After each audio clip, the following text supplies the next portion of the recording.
Hello and welcome to not just a new episode of the podcast, a new season, Michael. A whole new, we're back. I mean, it feels like it's been 2 years since we've last did our last podcast. We're back finally. It's been 2 months, actually. It has been 2 months. It's been a long 2 months. A lot's happened in 2 months. Great 2 months. Oh, man. What we got for the listeners today? We got some great stories. We got, we talk about slow golf on the resort. We saw one of the slowest pro-ams we've ever seen, but luckily we had each other. We were together, caddying together. Worked together quite a lot, actually, over the last We have some good ones, some highs and some lows, and some we're going to call each other out on a couple things. I call you out all the time on it. But that's true. It's coming back at you. And we've both been playing a bit of golf. I played more in December than I did the first 11 months of last year. It was crazy. I played 2 rounds in December. It was nuts. It was great. And we're down in the workshop today. We are. Kind of a new venue. You just told me to watch out for the cord.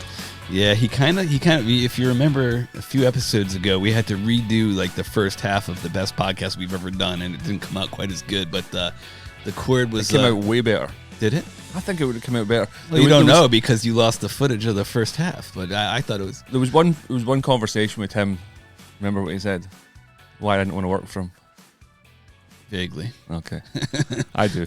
But the cord is dangling across a little area where it's very easily knocked off. So we're going to try to keep Big G in one spot today. Yes, but stay for that. Yeah. We're going to do some Caddie Stories. Also have to discuss the world of golf after this. There's been a lot of mailbag questions about the TGL.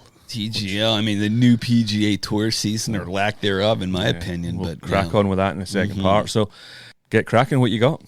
Okay, where do we start? You want to start? You want me to start with something my wife told me? Yes, sure. She said that there's a bunch of caddies out there that were taking the piss out of me for my European shorts. I didn't see it in European. Did you have So shorts out there? I had a couple of pairs of short shorts. It just happened to be that they were coming to the end of their life. I don't really care what other people think or say, but it's one of those kind of Speedo type cycling. It's the Euros. Yeah. Normally the right type of golf short should be just above the knee. In your opinion, yes. I think this was in your European opinion, yes. And by the way, I don't see myself as European, so the boys were wrong. I do like that though, the backbone of them. They don't say it to my face; they say it to the wife. Well, let's be honest. People take the piss out of you all the time. They just rarely do it to your face, or even to your spouse. Actually, this is another funny one where another caddy took the piss out of you, not to your face, but to the player in the group, and he didn't realize that it was a request. You remember this, Rye the pet guy, you were caddying for him. Oh, yeah. He didn't realize, and the other caddy went up to Ryan like the second hole. Ryan was telling me about this. He's like, man, I feel real bad for you. You got Big GJ, man. That's just awful. And he didn't even say it to your face. I don't even think he was taking the piss. I think he's just a hateful character. He is. He's got a lot of hate in his heart. He doesn't like himself, never mind anyone else. But yeah, no, the European shorts, which is actually true. I looked at myself in the mirror and I thought, yeah, you know what? The boys have a point. They're riding about 4 inches above the kneecap. Little high even for you? Little bit Tennessee. Yeah. You know. Yeah. So did you toss them or? They are gone. Both pairs are now gone. But So, they were coming to the end of their life. They were going either way. Exactly. Yeah. Exactly. But yeah, fire away, Zabbo.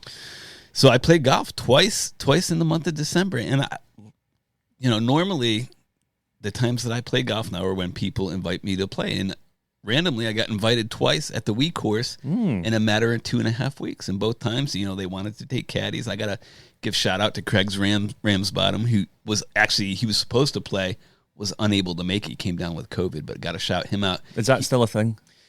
Really? It is. Was it ever a thing? And is it still a thing? He was pretty ill from what I heard, but I played with one of his guys, Perry Hilbert, and played pretty well at Spyglass the first 90? Round.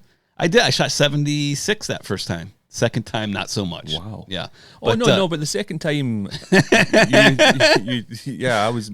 didn't want to play that day. But oh yeah, you were invited to play. I played again with Rye the pet guy. But you talked. You called me after the round. Or I called you. You texted me during the round. You said you were 2 under on the back 9, and you'd played 15 holes, 5 holes. Yeah. I was that guy. You were that guy. I'm 2 under on the back. I love those guys too. I was that guy. From the 10th hole to the 12th hole, I was 1 under. I was like, Yeah, but what do you want to do on the other holes? Well, I Yeah. shot 46 on the front and shot 94, but yeah. So that's a lot of golf for you. That was a lot of golf, but a lot of fun. We had caddies both times, and it's fun. I love walking with a caddy. I just don't do it that frequently, but it was a lot of fun. The first time I had Chopper Casey Peterson caddy for me, it was a lot of fun. He carried the bag and walked alongside. As you'd hope. Yeah. Second time they were off carts, yeah. But Now, you did mention that we'd worked together a lot. we did, yes. The pro-ams in general are slow out here. So this particular one, they play in fivesome. So it's four amateurs and one pro, club pro. But they don't really marshal it because they just figure they figure into that it's going to be 5.5, 6 hours. And they had us, they tee off from like 8 to 11 every day. All 3 days we were at the end of the day. So we were at the slow end of the day. And it was just a death march. I mean, it was super slow. Luckily, we had a fun group. The pro right away, he was like, the first day he took his own card. He's like, hey, just so you know, and you and I rolled our eyes at each other. Matt Stock calling you out.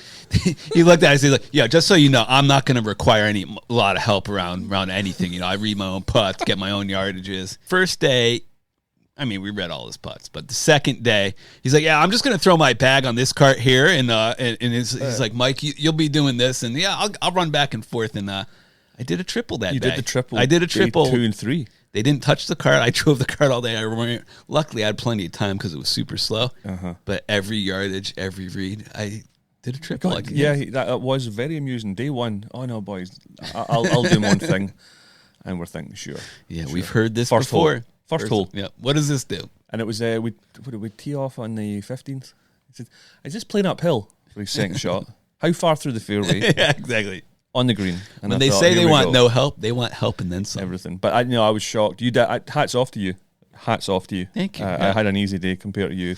I had the 2 hacks in the group. You sure did. Yeah, they were.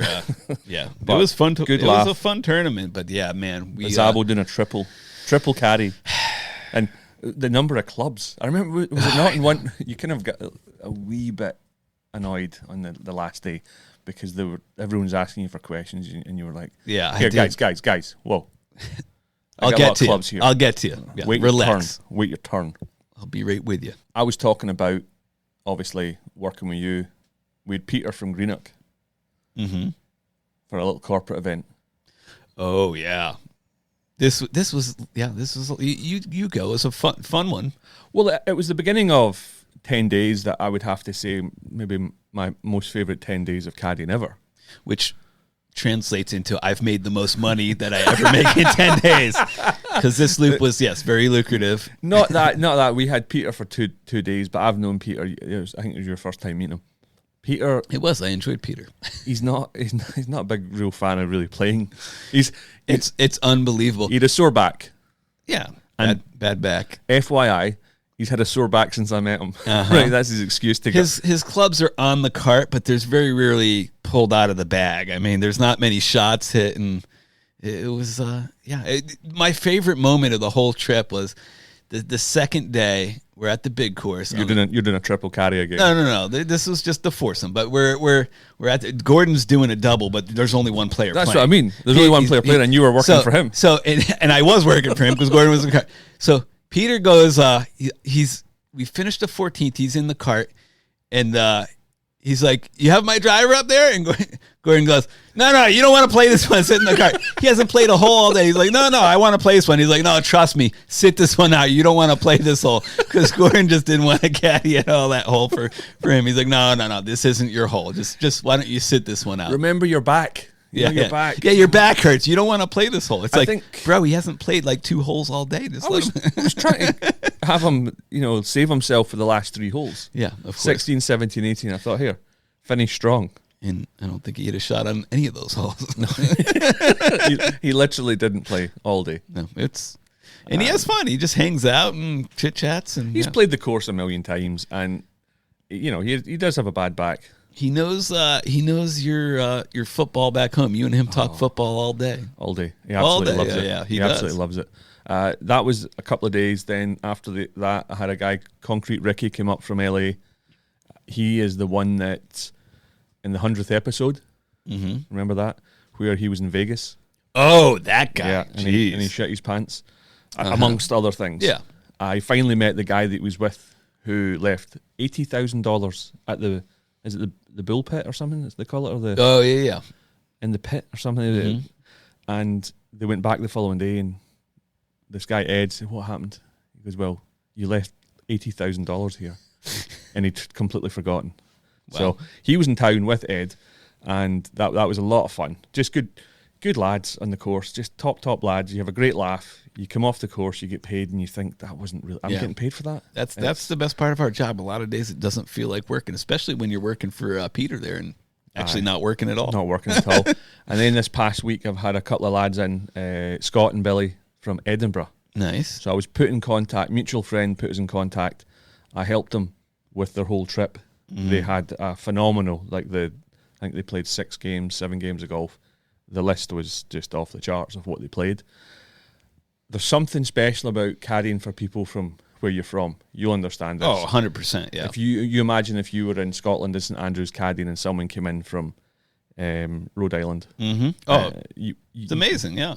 There's just something different about it. The patter, ripping the piss out of things. They're both directors at a football club in Edinburgh called Hibernian. And I know that there's a couple of TV shows now about football. The Wrexham thing with the 2 clowns from LA that bought the club. Do you know about that? No. Okay, there's a Netflix thing or Amazon. I don't know what one it is. But they bought a couple of guys from Hollywood bought Wrexham Football Club in Wales. Yeah, it was like Jonah Hill or one of those comedians. I don't know. A couple of snowflakes anyway. And they made a whole thing, a TV show about it. And if anyone is out looking for a football club, try Hibernian in the Scottish Premier League. They up for sale or no?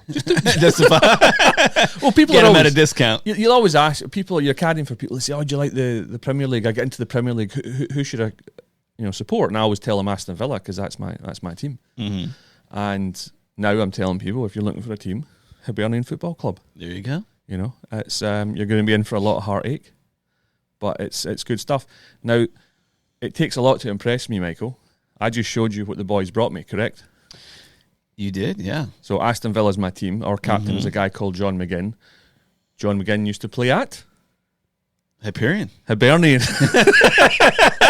Yeah, he used to play I listen to about 25% of what you say. That's fine. I'll tell you what, it's more than I thought. Hibernian Football Club, he used to play there. So my guys, Billy and Scott, know him. And they knew I was a Villa fan. So they got me a signed strip to Big G. All the best, John McGinn. That's pretty impressive. It's a medium, by the way. It doesn't fit me, so I'm getting perfect. But I'm going to put it in a frame. I'll put it in the workshop. Of course, yeah. That's awesome. And then when one of my nieces or nephews gets big enough, they can have it. There you go. But there you go. I don't know. Just had a wonderful time with the boys. Another thing that we did was we actually, myself and the wife, we drove around the area. You know, you're playing the tour guide. And it's something, we live in this area, but we hardly ever drive around. You just have your normal life, and unless you drive an Uber, you just realize how special a place it is that we live, amazing. And we're so lucky, and how beautiful it is around. So that was probably the best 10 days I've had for, I don't know, years and years and years. Well, you talk about like connections like that, like caddying for somebody from your hometown. Just yesterday, this week we have, kickoff AT&T. Oh, your favorite week of the year. Oh, jeez. But anyway, so yesterday I'm working just a regular resort loop. The last day, yesterday was Sunday. Today is Monday. We're recording this. Yesterday's Sunday. A lot of the tour caddies come in and they walk the courses. So we're on the second hole at the week course, and they're 2 caddies walking up the hill by the green, and I look over at the caddy and I said, "Hey," I was like, "Dan." He goes, "Yeah, it's Dan." I said, "Hey, man." I said, I said, I was with you like 7 years ago. Actually, it was 2015. That's what, almost 10 years ago. 10 years ago. I said, I was with you in the Alfred Dunhill Championship in Scotland. You were caddying for Ben On. He's like, "Oh, yeah." He's like, "Are you still caddying for that guy?" And I'm not going to mention the name. I'm like, no, we had a little falling out. He's like, "Yeah, he was a tough one to deal with." I'm like, "Yeah, I think he's still playing in this, but I got a better horse now." But it's funny. Like when I saw him, I was like, I know that guy. And I was like, that's where I know him from. Pretty crazy. Like I hadn't seen him for 10 years. And I remembered caddying with him for 3 rounds. Pretty well, crazy. there's down at my club, there's a lad called Rory who listens to the podcast. He's South African. And Rory, there's a tour pro stays with him this week. And it's the French guy, Basil, the first ever tour event I did. I rented a caravan, and he was living out of a tent or something in the same little area. And that guy's in town. Cool. You're going to meet up with him? I will do it at some point. Cool. Yep. Basil the caddy, right? Basil the caddy. Yeah. Yeah, you did, way back. If you're new to the podcast, as this is your first ever one, there's 145 previous episodes, believe it or not. And some of these people we mention, the guy that Zabbo carried for example, at the Dunhill, he got a mention. I have it written. He's been mentioned a handful of times on this podcast by more than just you and I. Yeah, talking about Indians, you know. Yeah. I had out my book. There was one of the guys in that group that I had a couple of months ago from India, and I'd forgotten about this. He asked me if I make $1 million a year. Well, bro, that depends on what you're giving me today. Oh, so as a caddy, do you make a lot of money? Do you like make like $1 million a year? Yeah, no, not quite, mate. We're getting there. We're getting there. That's funny. It's not all been plain sailing though, Zabbo. You know, with I always bench it on a Sunday. Yeah, have you gotten some doozies off the old bench? How to be cheap at a free golf event. Woohoo! What type of work would you say are the worst type of guys to caddy for? What profession? Yes. Well, I hate to say this because my father was one, but doctors can be poor tippers. Okay. I'm maybe looking more at the type of personality. I think finance guys could be some of the worst. Seriously? Yeah, what type of finance? Like not investment banking guys from New York, typically pretty good in my experience. Yeah, no, we're not talking money here. We're just talking about the sort of maybe the accountants, maybe. No, it was guys from banking background. Some are really great and some are awful. Yeah, because they're schmoozers and especially in the free events. I'm with you. Bankers can be So if they're on their own dime, yeah. They're different types. Yeah, yes. they're the same people, but they're different types. If they're on their own time, they're very generous. But if somebody else is footing the bill, they don't want to come out of pocket at all. That's what I'm trying to get at. No, I get it. So these 4 younger guys, I'm getting to a stage now. I'm 42. I'll be 43 this year. During season 7, I'll be 43. A lot of people I carry for are actually now younger than me. Mm-hmm. I still feel I still feel 20 because as a caddy, you're like Peter Pan. You never actually grow up. I get that. Now I'm meeting people that are younger. So these 4 guys are all younger. Nice lads, decent enough. Mm-hmm. We get to the end. There's money in the shop. So we already have an envelope coming for gratuity. But let's be honest, it's a reasonable start. Yeah. What you're really looking for is somebody who is bringing their family here for 3 days on the company dime, drinking whatever they want, eating whatever they want, staying at the resort, playing golf, base fee covered, wee bit of cheese covered, maybe dip into your wallet, just a wee bit, 100%. I do it up. When I have a caddy and someone takes me out, they don't help me. Everything's paid for. You still throw a little grease down. Definitely. I'm hanging around long enough that one of the boys, he says, "Do you have Venmo?" I went, "Sure. Yeah, I do have Venmo, actually." Mm-hmm. Of course I do. I usually tell people no because I want cash, right? Yeah. But in this situation, it's the only way it's going to work. So, so I bring it up. He scans it, and straight away I hear the ding. I get the text message. The other guy I'm carrying for, he goes, "Oh, yeah, let me see that." Mm-hmm. And so you have to scan it with your phone. Yeah. And don't you need the last 4 digits of my number, bro? Well, no, you don't actually. Really? I don't think you do. No, depends how they have it set up. Yeah. And I saw the way that he was scanning it. Yeah. That I was like, oh, nothing's coming through. And I'm almost happier to tell a story as opposed to actually get the money. For sure. I thought, how cheap can you be? Now, they're all working in banking and stuff of some sort, right? So listen, no one's in food stamps here. Mm-hmm. We don't want to sound ungracious about people.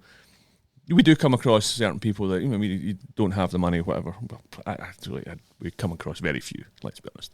But these guys had plenty of dough, and to actually do that for like maybe an extra 50 or something, come on, Come on, That's get real. pathetic, isn't it? Really? Really? Does it really hurt your bank account to throw the caddy an extra $50, $100? Yeah. I'm just walking back to the truck and just laughing to myself, and I just thought it's one thing if you just walk away. You're just like, no, you know what? It's all covered. But to fake it, exactly. To fake it, yeah. Were you down on the bench when I won't mention his name, but he got paid with counterfeit money? Did you hear this story? Oh, he got paid with counterfeit money. Didn't realize it. It got like $200-$300. He went to the grocery store the next day, bought his cup of coffee and smokes as he always does every day. Same grocery store, same cashier. Didn't think anything of it. They send it to corporate office. Like the guy knows him because he's there every day, so he knows he's a caddy. He's making money. Doesn't like mark the bill or whatever. Gets sent to corporate. They track him down. They figure out the transaction, and he's like, that's a counterfeit bill. He still had the other couple hundred. He went back, and he's like, they were both fake $100 bills. Mm-hmm. People at the resort paying with fake hundreds. Monopoly money. Crazy. That's you disgusting. Believe that? That is disgusting. What happened to him then? The caddy turned the guy into like legal, but he didn't hear back yet. So this was somewhat recent that it happened, but he's definitely let the attorneys at the resort know that this happened, that he was paid in fake money. I guess that's you then. That's it. You just don't have any money. That's what shocking. do you do? Yeah. Oh, brutal. He chalked it up. I mean, he's been here forever, but he chalked it up to wow. What the heck? That's and disgusting. the poor thing about it was a referral from a guy he knew. It was a job like he was set up on. Oh, well, there's a very easy way to deal with that situation, isn't there? Very easy, yeah. There was also another thing I had in here about when we're talking about how to be cheap at a free event. Mm-hmm. There was a big computer company in town not long ago, and the organizer was on the first tee telling all the caddies to help themselves. It says, it's all on the account. Help yourselves. And I said to him, I don't know if you guys don't know caddies, bro. Yeah, I don't know if this is the type of demographic you want to tell people to pile in. Hold on, let me go get my trash bag. Talk about trash bags as well. AT&T, your favorite week. So actually, as soon as I leave here, I was kind of disappointed that you wanted to do it this morning because they usually open the breakfast at 7 a.m. It's now half 8. It's 9:04. I'm hoping they still have breakfast when I get out of here. I mean, well, if they don't have breakfast, I'm sure you'll wait for lunch. Oh, I'll be there. Yeah. When do you actually start working? I think maybe Wednesday afternoon. Wednesday afternoon. And do you have your pass already? No, I would have got it yesterday, but they didn't open until 7 this morning, and I had to drop the daughter off at school and come here for the podcast. So a lot of caddies we work with, you don't work with the same caddy, or some caddies you don't work with that frequently, but some guys like the guy you didn't like, you have mutual people you caddy for. So Big Tony and I have this mutual couple that we caddy for every, at least once a year, maybe twice a year. And really, really good couple. And we have a lot of fun with them. But they play this tight match every time. And there's money involved for the caddies. Like, it's all about the caddies. They play a match play game, husband and wife. They play against each other. And Tony and I are diligent about keeping scores and matching things up and stuff. And they're very, traditionalists. We always go after and have a drink with them. The 15th hole at the Wee course, every single time Tony and I play the hole, we take off our bibs, they take our bibs, they wear our bibs, and they caddy for us on that hole. And, this story brings a tear to my eye, I tell you. It's a real tearjerker. It's actually, you know how good Tony is at golf. And actually, Tony usually rises to the occasion, and he'll stuff one a couple of times since made birdie. This time he actually hit a pretty good shot. He hit it to 12 feet. I hit it to about 6, but we both missed the putt and we both made par. But anyways, it's just fun having these people year after year. We've caddied for him for 12 years, and on the 17th hole, he was like, he's like, you've caddied for us for so long. And it's just ridiculous what you do, like the tendencies you guys do, because we're coming off the 17th hole, and Tony and I are arguing about the score and who made this on what and what the match was at. Uh-huh. And he realizes that Tony and I are looking at the scores and matching up, and he hits his tee shot, and it sounds good. I'm not watching it at all, Tony and I. And we're walking off the tee. He goes, man, I hit that one real good. I goes, yeah, it was perfect. It was awesome. He looks at me, he goes, you weren't even freaking watching. He's like, you weren't even looking. He's like, you always do that. You caddies, you're always building us up and perfect this and perfect that. And then I'm like, man, you're right. We do that a lot. And then we get to the 18th hole, and Tony's lady walks to the tee, and she's like, so where do I aim here, Tony? Do I go just down the thing? And Tony's like, yeah, that's perfect. And he looks at me, and he's like, case in point. Perfect. Down the thing. She was like pointing and said down the thing. She meant like the walkway path. Yeah. But it's just funny that people can call us out. Caddies, we have a PhD in bullshit. We sure do. That's for sure. Now, we're going to move on to some mailbag questions which pertain to the GGL. That's what everything's been about over the last couple of months. Do we have any fan mail from our... Not today. No? Okay. Not today. But after a short break, we'll be back. Before we crack on, Michael, just a quick reminder to everyone. There is the possibility to send us fan mail. You just go to the notes of the podcast on Spotify and on Apple. Send us a message. It doesn't have to be fan. It could be hate. Let that hate out of your hearts. Almost love that. Actually, almost love hate more than fan mail. Yeah, we're back. Just let us know what you think. Yeah, mailbag questions. podcast@glorifieddonkey.com, or you can send us a message on the social media. And buy us a beer at buyusabeer.com. We can, there's a couple of those to be shouted out. The first question was from a John Harris, and he asks, what do you boys do, or what do caddies do on Christmas and New Year? I actually worked both days. Yeah, like, do we do stuff different than normal people do? I mean, we're caddies, so we just don't celebrate them. I mean, Christmas and New Year's. Well, I think you celebrate Christmas, New Year, or you... Yeah, of course. I mean, actually, I did not work Christmas. We went up to San Francisco just before Christmas. I stay at home with the family for Christmas. But New Year's every year... Actually, New Year's is actually a fun one because I've had since the first year I started here, that was the first tournament they had. They had a New Year's tournament. Really? That the resort organized. That was the inaugural one. I picked up a group that I've been with the last 19 years. 19 years? 19 years. That's incredible. See them every single year. You're almost part of the family. It's funny you say that. I really am. We send each other Christmas cards. I see their family. I go down and stay with them. It's crazy. They're great people. Oh, okay. Right, before we move on to this TGL, right, I forgot to tell this story just when I met to see at Christmas. So it's Christmas Day, and my wife's working, and Rye the pet guy calls me the day before, 2 days before. He's going to come down and have on Christmas Eve or something. I can't remember exactly what was happening, but he said he was playing Christmas Day on the big course. Okay. Can I caddy?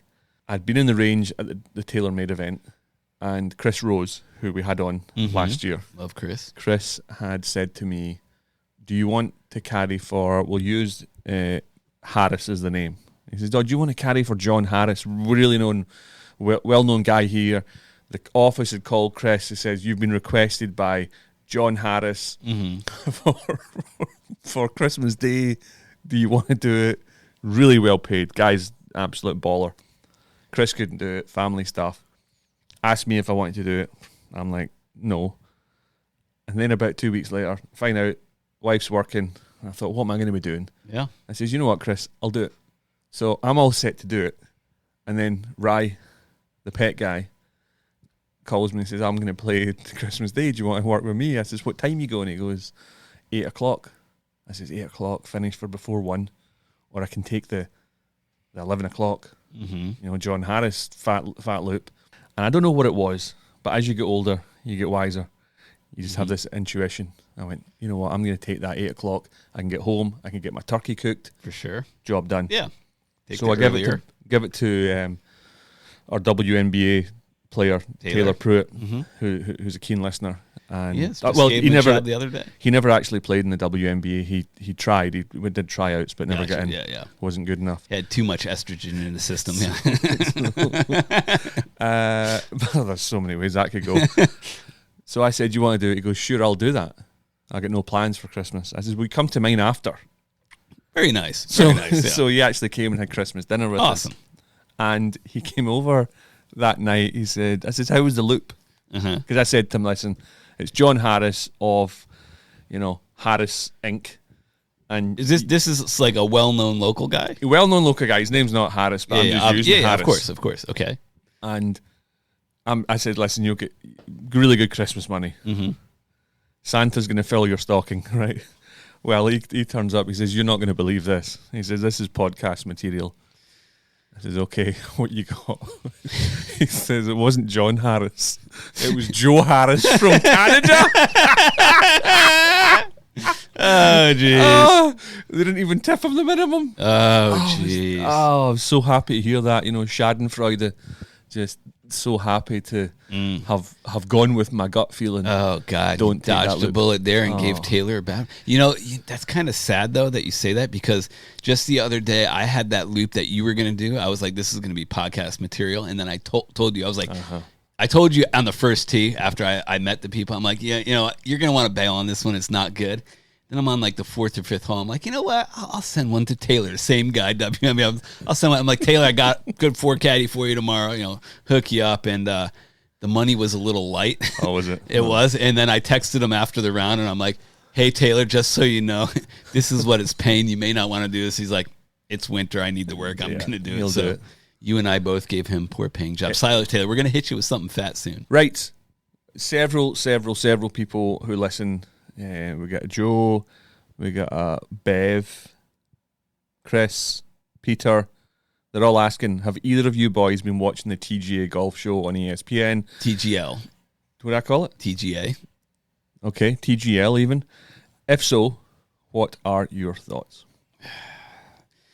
Quite honestly, I saw snippets of it. I have never sat down for a broadcast and watched it up until 10 minutes before we did this podcast and we were talking about it. You're like, well, let me just show you something. And we watched about 10 minutes of it. I would never sit there at home and watch this. No, it's not that entertaining. Even with some of the better players in the world on the simulators, I have no interest in watching those guys play on simulators for cities that they're not from. Like, oh, it's LA versus Jupiter, bro. Like, no. I have no interest in watching that.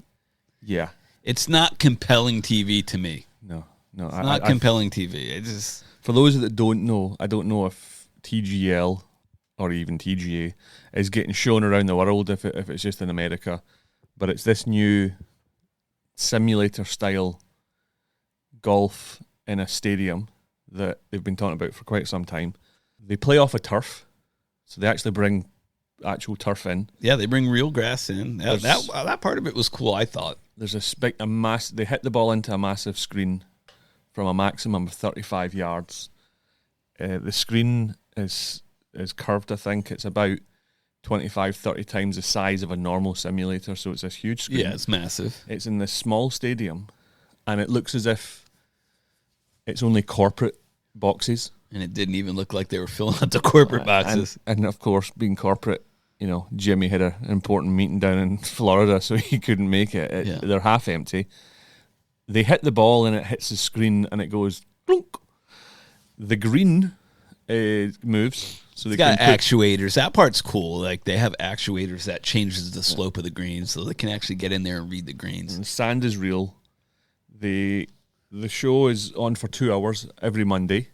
They play matches, like you say, Jupiter versus LA or Atlanta type thing. Top players in the PGA Tour, nobody from LIV. And there's very little atmosphere. Didn't feel like it in the 5 minutes we watched, but the players are mic'd up. Mm-hmm. I honestly think that TGL is a absolute mirror of where golf is in the world. The world of professional golf is garbage. It's in a poor place right now. I believe that too. I think it's in a really bad spot right now. It's not. Yeah. It's not compelling to watch most of these tournaments on TV. Like, it's not. You gotta combine fields and get the best guys playing shorter tournaments. I mean, tournaments we don't need 80 events a year. Yeah. And now you have two different tours, 3 really if you count European. That nobody over here is really watching that, but it's just it's not compelling. Nobody's really watching anything. I see a number of things wrong. Like, we're talking about the AT&T. So myself and Zabbo were never LIV golf boys. We're neither for it or against it. I just didn't like the hypocrisy of the PGA Tour. Yeah. Everything that the purists of the PGA Tour criticize LIV golf about, they're mirroring. They're doing. It's happening this week. Mm-hmm. They're doing exactly the same thing. No cut. guaranteed money. They've done it for the last 2 years. It's created, I would even say, before there was maybe like 3 tiers. You'd have the majors, then you would have the top events, and then you would have the other stuff. The off-week 3 events, tiers. yeah. Now you have 4 tiers, where you have your majors, you have your elevated events, you have your the next top events. I would say like a waste management is something people want to watch, but it's now the purse is less than half of what this week is, and then you have the stuff at the bottom. The Stuff scrap. at the bottom. Then you have the WGC events. So then you got another. But that's tier. over now. WGC's finished. Oh, is it done now? Yeah, completely? they've done. You then have Live Golf that some people really like, some people hate, and now you have this thing on a Monday night that, I'm sorry, but the players mic'd up. These guys are all sponsored by corporate companies. We've seen in the last 4, 5, 6, 7, 8 years the woke situation where what's getting brought in, the content, the direction that certain huge brands are going in, which it seems to be contrary to what the mainstream thought is, pushing a narrative.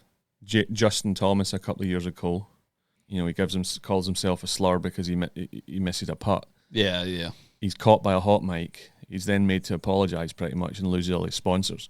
So these guys are really scared to actually say anything. Oh, petrified. At all. The whole tampon thing with Tiger Woods. Yeah. Oh, yeah. Banter. Crucified for it. If that hadn't been Tiger Woods, that whomever it was would have been, you're gone. You're done. So, I don't know. Too much golf, like you say. It's too spread out. I mean, nobody's watching most of it. If you condensed it, had the majors, had signature events where everybody was able to play, you brought all the top players, Brooks Koepka, Bryson DeChambeau, Patrick Reed, all those, well, maybe not Patrick Reed, but all those top players, if they could play against each other more often, other than just the majors, it'd make for more compelling TV. People want to see Bryson DeChambeau versus Scottie Scheffler more frequently. They don't get to see that other than the majors. I think that Patrick would be, because you need the bad guy, the pantomime villain. Yeah, Bryson's no longer the bad guy. Everybody loves him some Bryson. The Torrey Pines, what's that event called? The Farmers Insurance, and first prize was 1.674. Like that's huge money, by the way. Like anyone's not quite as close to what a caddy makes. Yeah, we're about do you make $1 million a year. Yeah. And here was your top, say, 5. Harris English, 1. Harris English, Sam Stevens, Andrew Novak, Sungjae Im, Chris Ventura. He's Chris Ventura. Oh, yeah. We can complete the top 10 with Hayden Springer, Taylor Pendrith, Will Gordon, Danny Willett, Lee Hodges, Lanto Griffin, Grayson Sigg, K.H. Lee, and Joel Damon. Go down to the top who tied for 13th, too. Read off those names. 15th. Tie 15th. No, I won't do that. Because they don't matter. Streelman. Yeah, baby. Good week. So, I'm sorry, but none of those guys are going to push the needle, are they? Unfortunately, no. So, you looked at how many people are watching the TGL.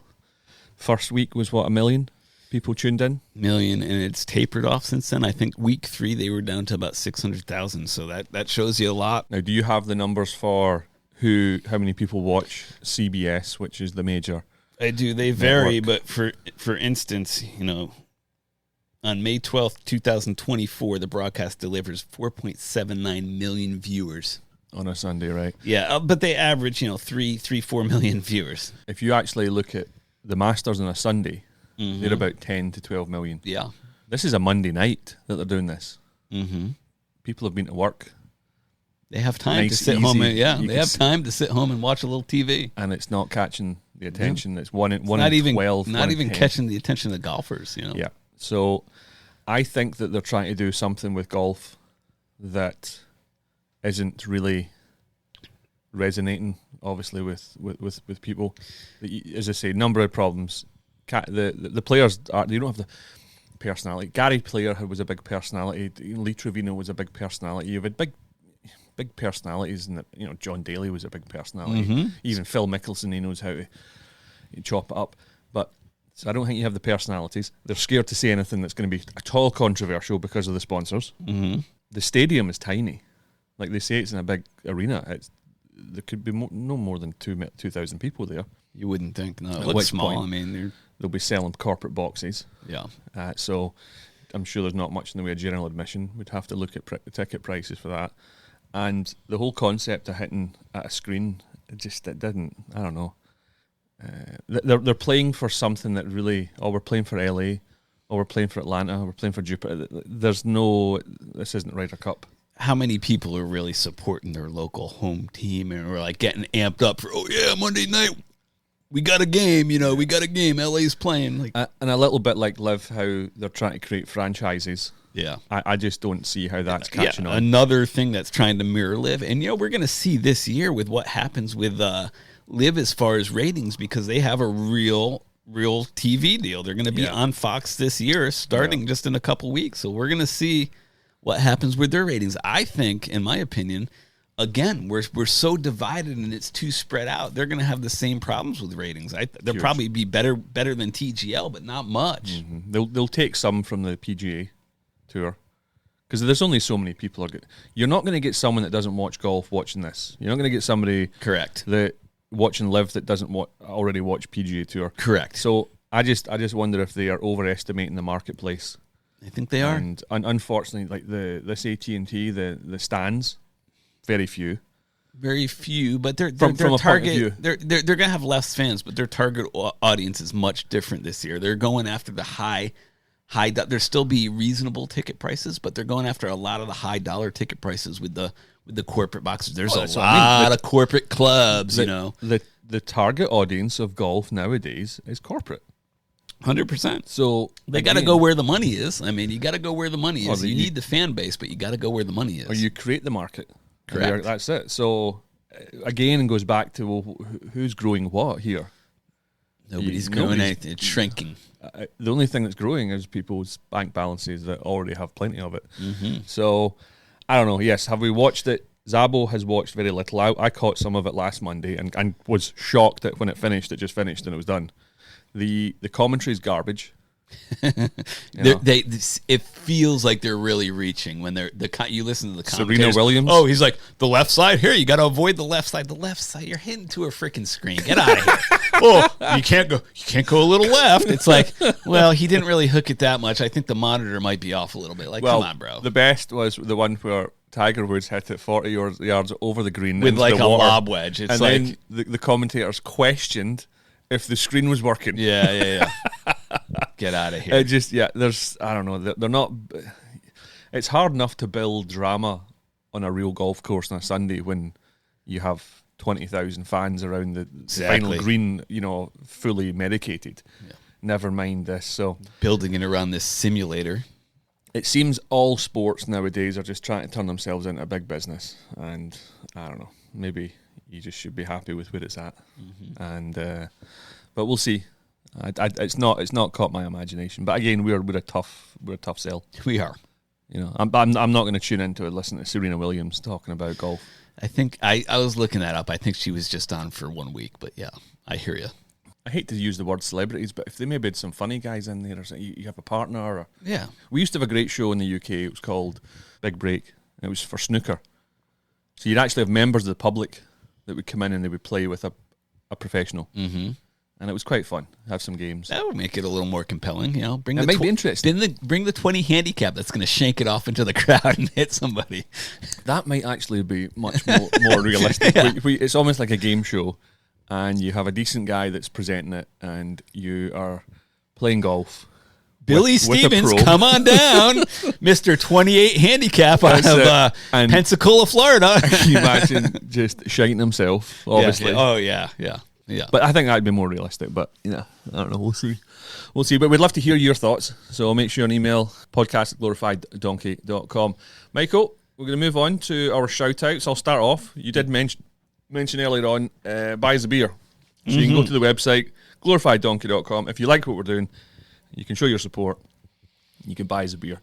There's a Rusty Brown, and he says, thanks for the laughs, boys. Rusty, 5 love beers. You. Cheers, Rusty. Thank you. Lee S., he's from Atlanta. Yes, he is. Love you, Lee. Tim O'Neill's golf journey has been nothing short of amazing, and I cannot even begin to understand his persistence and self-belief to finally get to the winner's circle in 2024. Not heavily covered nationally, but you guys not only predicted the win, but followed it up with the encore appearance by Tim. Keep up the great show. See you in July. Thank you, Lee. Thank you, Lee. That is very true.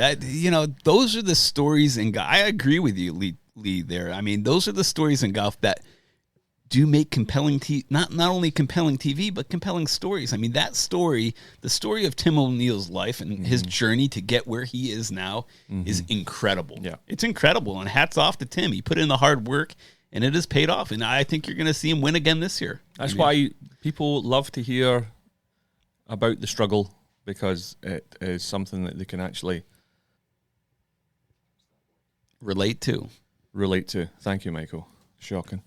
So there we go. Any shout-outs for you? Got to shout out a lot of people. Rye the Pet Guy. Thanks for having me to play golf. I played golf twice. I got to shout out all the people at Dynamic Brands. Leighton. I got to shout out Perry Hilbert and Craig Ramsbottom. We got to shout out them. Also, had in town just recently our friends from Country Club down south, where the pro had a little incident with his wife, and she found out. Yeah, he wasn't actually here with the group, but Greg Heath.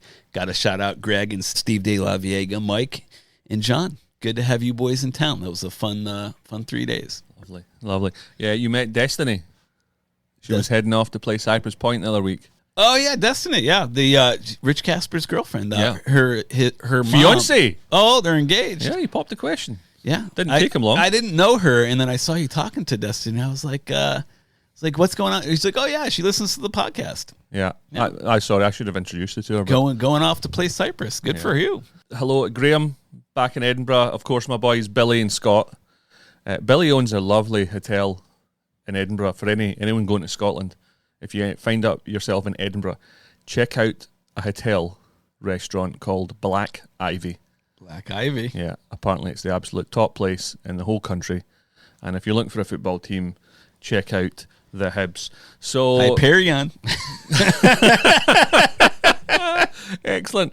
Michael, thank you for your time. Thank you. It's good to be back. It's good to finally get another podcast in. It's been too long. It's been a while. And of course, have a great week this week. Don't eat too much. Oh, hopefully some Chipotle. Leave. No, it won't be Chipotle this year. Oh, yeah. They're a little higher end now. Elevated events, elevated food. Exactly. Anyway, we'll see you in a couple of weeks. Have a great week. You as well. Listeners, thanks for listening. Get back, listening to the old catalogue. Email in your questions, your fan mail. And until the next time, enjoy your golf, but more importantly, keep it humble.